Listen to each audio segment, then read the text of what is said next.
बात में झगड़ो हो जाए तो आपसे विवाद भी हुए तो फिर मैंने कोई चीज की है बाप थाने को नहीं बता सका, हमारी अंदरूनी लड़ाई खुलकर बोल नहीं रहे, अंदर जहन में तो कुछ बड़ा छिपा हुआ है पर खुल के सामने नहीं नहीं, नहीं ऐसी कुछ बात नहीं है। राजगण चौधरी बड़ा खफा नजर आ रहे हैं और एक बड़ा कार्यक्रम करने जा रहे हैं राजेंद्र राठौड़ को बुलाकर। उनके बीच में अनबनी हो तो राठौड़ साहब को क्यों बुलाएंगे? देवता भी अलग अलग हुए तो पार्टी में भी नेता अलग अलग हुए, भी क्या दिक्कत है? भी पार्टी के साथ तो है ना सब। देखो चूरू जिले में भाजपा एक मंच पे है, कोई कहीं कोई गड़बड़ होगी तो ठीक कर लेंगे। 4-5 दिनों से भाजपा के अंदर सरदार शहर में एक घमासान मचा हुआ है पोस्टर विवाद को लेकर। आज उसी पोस्टर विवाद को लेकर आज हम पहुंचे हैं पूर्व सरपंच गौरी शंकर शर्मा और वर्तमान में सरपंच प्रतिनिधि हैं।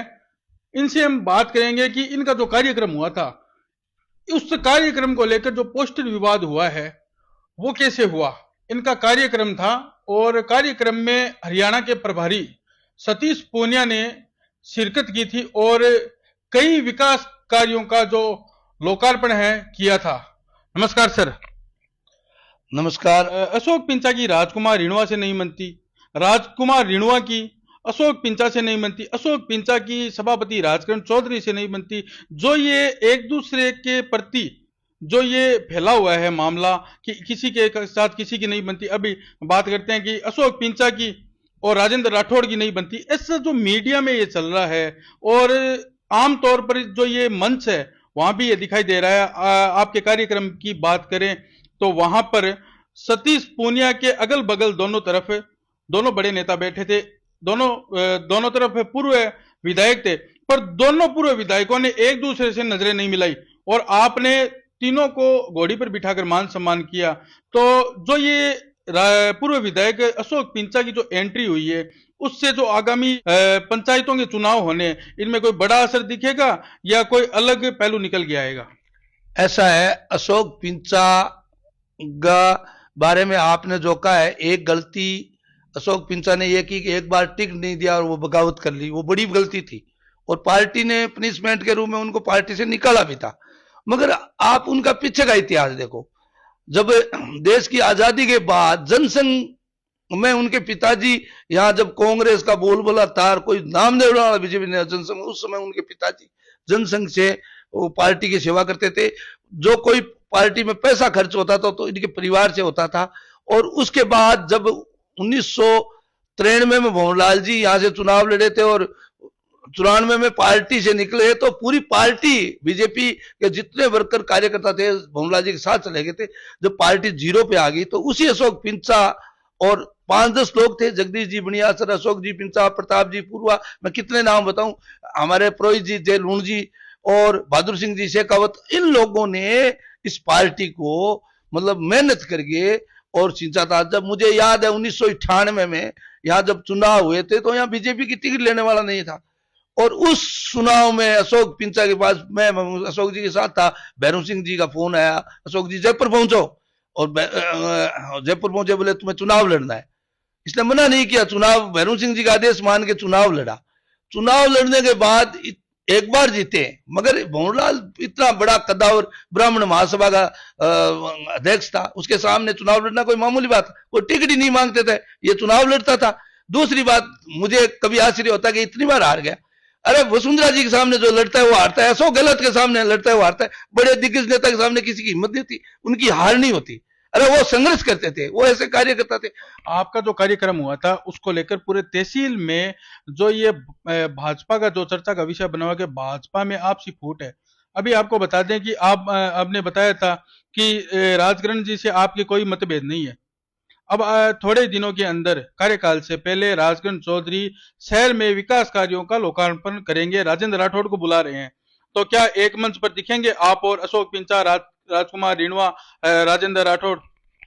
देखो वो राजकरण जी किसको बुलाते हैं, वो निमंत्रण, देखो आदमी निमंत्रण पे जाता है, यदि वो निमंत्रण देंगे तो सारे लोग एक नहीं, पूर्व विधायक है अशोक पिंचा, क्या उनको बुलाना नहीं चाहिए? अगर वो भाजपा में है तो क्या उनको बुलाना नहीं चाहिए? नहीं, उनको बुलाना चाहिए, सबको बुलाना चाहिए, पार्टी के वरिष्ठ नेता है, सबको बुलाना चाहिए।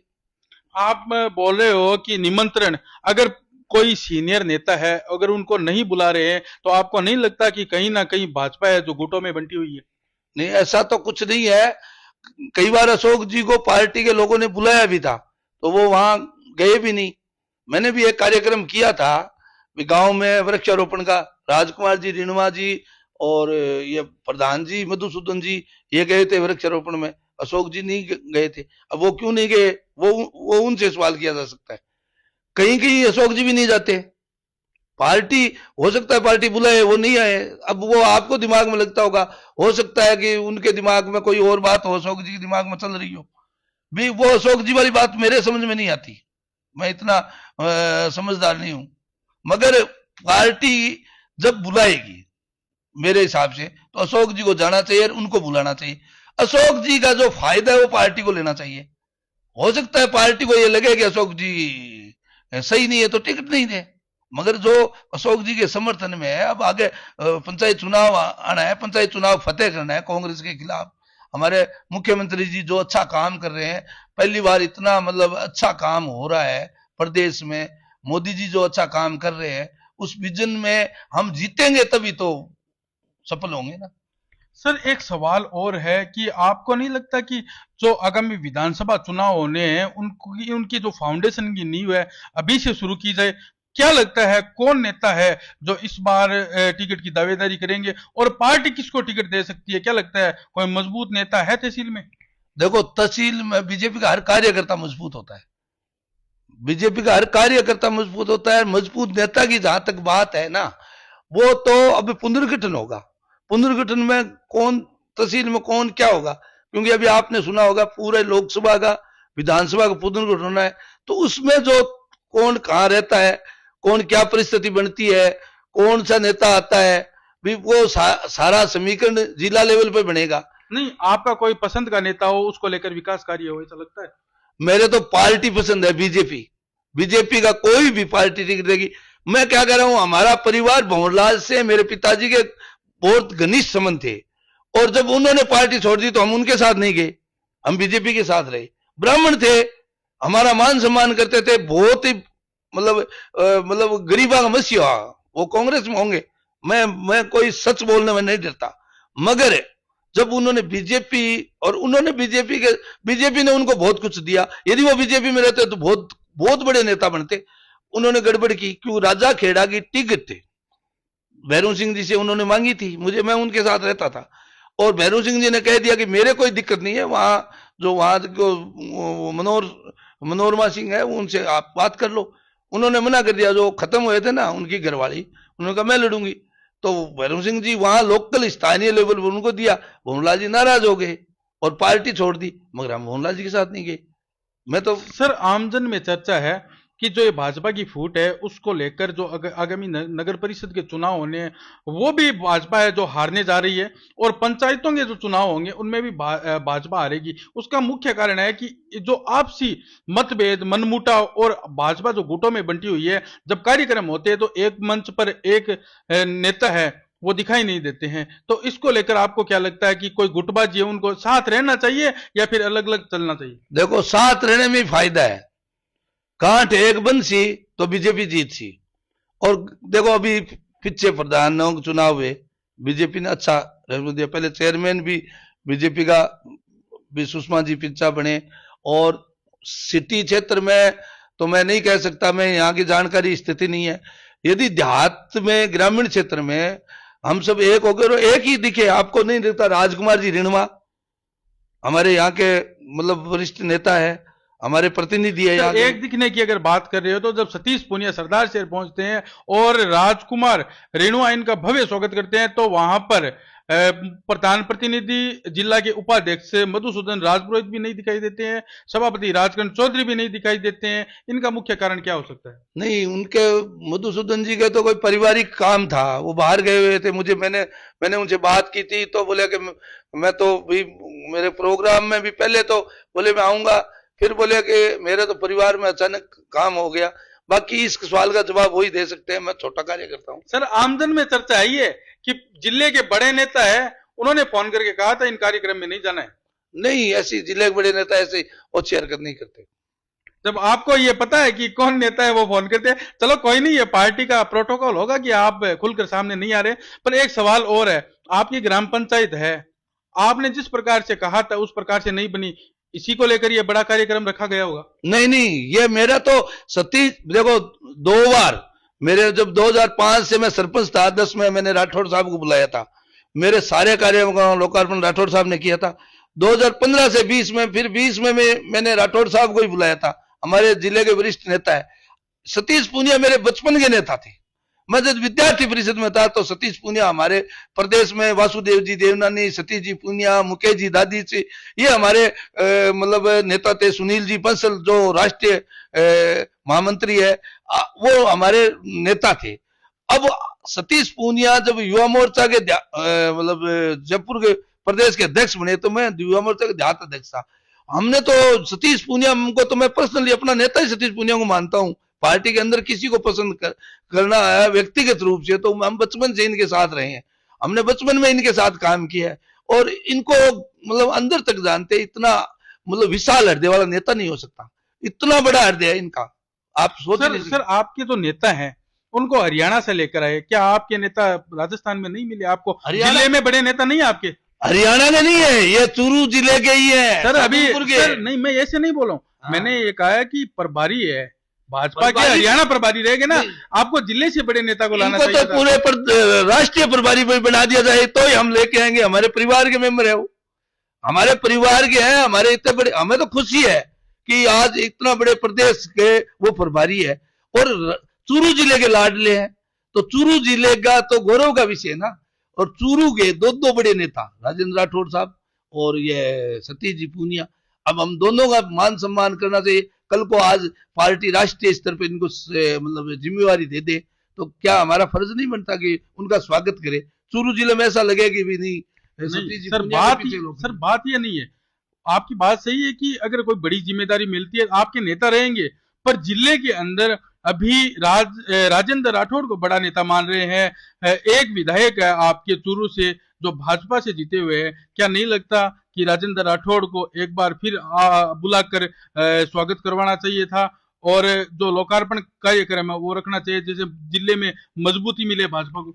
देखो, राठौड़ साहब का प्रोग्राम साया में पहले से था, फिक्स था, और एक जगह ही सारे नेता नहीं हो, सब जगह बड़े नेता है तो उनको टाइम अलग अलग हो तो उनका फायदा जनता को मिले। ये सतीश जी पूनिया मेरे वहां थे, राठौड़ साहब साया में थे, और इनमें कोई झगड़ा नहीं है, दोनों बड़े नेता है। राठौड़ साहब वरिष्ठ नेता है, हमारे प्रदेश अध्यक्ष जी ने राठौड़ साहब के बारे में तारानगर में कहा है कि हम उनसे सब सलाह लेते हैं, पार्टी के सब लोग उनसे सलाह लेते हैं, वरिष्ठ है, ज्ञान है, नॉलेज है। उनके जितना मेहनत करने वाला बता दो राजस्थान में, कांग्रेस पार्टी के नेता कहते हैं राजेंद्र राठौड़ जितना मेहनती नेता नहीं है। सुबह 4 बजे उठते हैं। मैं एक किस्सा सुनाता हूं राठौड़ साहब के बारे में। मेरे खिलाफ राज्य सरकार ने जांच में रिक्वेरी निकाली थी और राठौड़ साहब मंत्री थे, तो बोले कि राठौड़ साहब से बात करनी है तो सुबह 5 बजे जाओ। मैं होटल जयपुर में निकल के गया तो एक टेम्पू वाले से बोला, मैंने कहा भाई साहब वसुंधरा, मैंने सोचा राठौड़ साहब का नाम से नहीं बताया, वसुंधरा जी के यहाँ जाना है। बोले वसुंधरा जी सुबह सुबह मिलते नहीं है, राठौड़ साहब के पास जाना है, मैं छोड़ दूंगा। मैंने कहा तुम्हें क्या पता कि मैं तो इसीलिए तो टेम्पू में यहाँ लगाता हूँ सुबह। तो मैंने कहा अच्छा, कि मैं पता रखता हूँ शाम को राठौड़ साहब आ जाएंगे, सुबह जल्दी उठ के आता हूँ। तो ऐसे नेता थे राजेंद्र राठौड़, वे उनके बारे में। अब ठीक है, भी किसी कारण से लगता होगा कि भी सतीश पूनिया को पंचायत पुनर्गठन से, सतीश पूनिया का प्रोग्राम हरियाणा चुनाव से पहले का था, 12 महीने से पहले टाइम ले रहा था मैं उनसे, 1.5 साल से लगा हुआ था। सतीश पूनिया के बारे में ये है, मेरी बात सुनो, मेरे कोई काम होता है तो मैं राठौड़ साहब के जाता हूँ, वो करते हैं, सतीश जी के पास चला जाता हूँ, किसी के पास चला जाऊँ। मैं तो पार्टी मैंने 1989 से लाग रहा बीजेपी में, तो माने तो कोई मना तो करेगा नहीं। अब कोई बात में झगड़ो हो जाए तो आपसे विवाद भी है, तो फिर मैंने कोई चीज की है बाप थाने को नहीं बता सका, हमारी अंदरूनी लड़ाई। खुलकर बोल नहीं रहे, अंदर जहन में तो कुछ बड़ा छिपा हुआ है, पर खुल के सामने नहीं। नहीं, ऐसी कुछ बात नहीं है, हमारे पार्टी का है वो, तो पार्टी मंच पे ही हम रखते हैं, वही उचित लगता है। सर एक बात और है, आपका जो कार्यक्रम था पोस्टर विवाद हुआ, पोस्टर विवाद से जो ये भाजपा अलग अलग जा रही है। अभी राजगंज चौधरी बड़ा खफा नजर आ रहे हैं और एक बड़ा कार्यक्रम करने जा रहे हैं राजेंद्र राठौड़ को बुलाकर। अरे सुनने में ऐसे आ रहा है कि सतीश पूनिया और राजेंद्र राठौड़ के बीच में थोड़ी अनबनी चल रही है। क्या नहीं लगता आपको? नहीं, आपको कहीं कहीं कोई लगता है कि इनके बीच में? सतीश पूनिया अपनी पुस्तक का विमोचन करते हैं तो राठौड़ साहब को बुलाते हैं, तो इनके बीच में अनबनी हो तो राठौड़ साहब को क्यों बुलाएंगे? नहीं, अनबनी है फिर भी एक पार्टी में तो है ना। नहीं, ऐसे नहीं, बहुत से नहीं, नेता हैं तो एक पार्टी अरे में अपनी पुस्तक में वो क्यों हाँ। बुलाते हैं राठौड़ साहब को? इनमें अनबनी होती है तो वो अपनी पुस्तक विमोचन में राठौड़ साहब को क्यों बुलाते? देखो, अनबनी कुछ नहीं है। जिले में कार्यकर्ताओं में देखो, कुछ कार्यकर्ता किसी को मानते हैं, कुछ अपने देवता भी अलग अलग हुए, तो पार्टी में भी नेता अलग अलग हुए, भी क्या दिक्कत है? भी पार्टी के साथ तो है ना सब, बीजेपी के। सरदार शहर के अंदर ऐसी स्थिति दिखाई नहीं दे रही है और मुझे लगता है कि चूरू जिले के अंदर ऐसी स्थिति नहीं है कि भाजपा एक मंच पर है। अगर है तो आप प्रमाणित करके बताइए। देखो, चूरू जिले में भाजपा एक मंच पे है, सब मानते हैं। राजेंद्र जी राठौड़ हमारे वरिष्ठ नेता, राजेंद्र जी राठौड़ वरिष्ठ कोई नेता है, विवाद पर नहीं है। भाजपा एक मंच पे नहीं है। नहीं, भाजपा एक मंच पे तो मतलब कोई कहीं कोई गड़बड़ होगी तो ठीक कर लेंगे। है नहीं, ये मानो आपको नहीं, मानना पड़ेगा। नहीं, नहीं, ऐसी कोई बात नहीं है। आपको नहीं लगता कि अगर आने वाली जो ये पंचायत के चुनाव है, नगर परिषद के चुनाव है, एक तरफ है जो शहरी नेता है सभापति राजगंज चौधरी है, एक तरफ है जो पूर्व विधायक अशोक पिंचा है, राजकुमार रिणुआ है, मधुसूदन राजपुरोहित है, ये जो बड़े दिग्गज नेता है शहर के, अगर ये एक मंच पे आ जाए तो क्या नहीं लगता कि भाजपा को कोई फतेह होने से रोक सके? नहीं रोक सकते।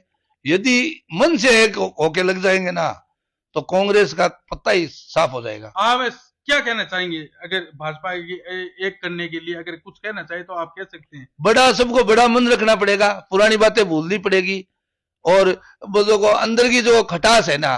देखो, ऐसा है कि राजकरण जी चौधरी कांग्रेस से चेयरमैन बने थे, उनकी वहां नहीं बनी, उन्होंने वहां छोड़ी। फिर अशोक जी पिंचा की टिकट कटी तो इन्होंने चुनाव लड़ लिया।